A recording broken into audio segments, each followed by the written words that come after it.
internal type of confidence rather than the external in this video. Now, I was a confident kid. There was nothing that I couldn't do. I thought to myself, and I wanted to try everything and become everything. I was pretty fearless, but then again, I don't know. Perhaps that's pretty normal with kids. Thinking that you're invincible and all.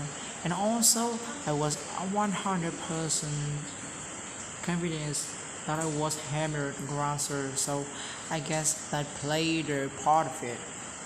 Now, I definitely had my ups and downs since then, with the ups being high and the downs being very low at times. There are still periods time where I feel more confident than all the times, and I'm okay with that. I don't strive to be super confident at all times in every situation during any circumstance. If that's even possible.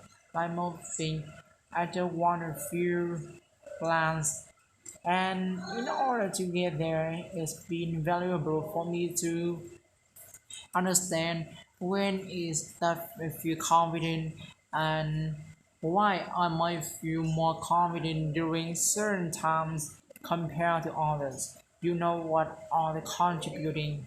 So I spend quite a bit of time reflecting on that, and I'm pretty confident that I'm onto something here. So these are just my thoughts based on my experience, and I thought I will share. Now, they are essential for steps, I guess you could call it that. I identify. The first step is honestly. Now, when you search the internet for how to become confident, several articles point out self-help talk. Things like tell yourself that you're really good and your brain will believe it. And that probably works for some people, but it doesn't really work for me. What does make me feel more confident? However, is being honest with myself, looking at the whole picture and taking inventory. So essentially, evaluating both my weaknesses and my strengths. Like, if I'm not great at chess, I'm not going to tell myself that I'm great at chess before a game. It doesn't make sense to me. Personally, instead, I could tell myself, and is it. I might say, I practice, I become better, I learn some new strategies. I'm still a bit slow, and the other person is pretty good, but there's a good chance that I can win this. Whatever the situation, maybe this third an example. Another second point in this, maybe the most important one, is putting in the work. You know what told me through the best way to build confidence in a given area is to invest energy in it and work hard at it. And one thing I learned for sure is that confidence isn't produced by sitting around and thinking to myself that I am and I can. I need to actually be and do.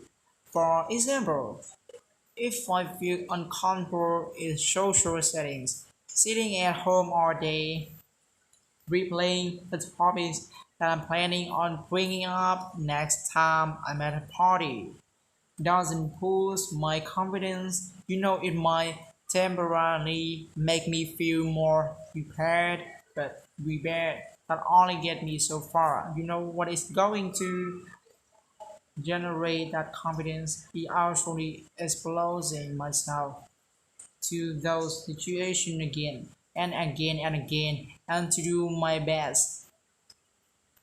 You know, I think one of the worst things that you can do is to hack out something then let the result affect how you view yourself and your abilities. Like if I put minimal effort into writing an article and it doesn't get the response that I had wanted, I can't really evaluate my competence in a fair way because I haven't utilized it. So I can't make a fair judgment. If on the other hand, I put my all into it and it's still not perceived the way I had wanted, at least I can accurately evaluate my faults and work on those. Me to my next point, that is finding comfort in discomfort.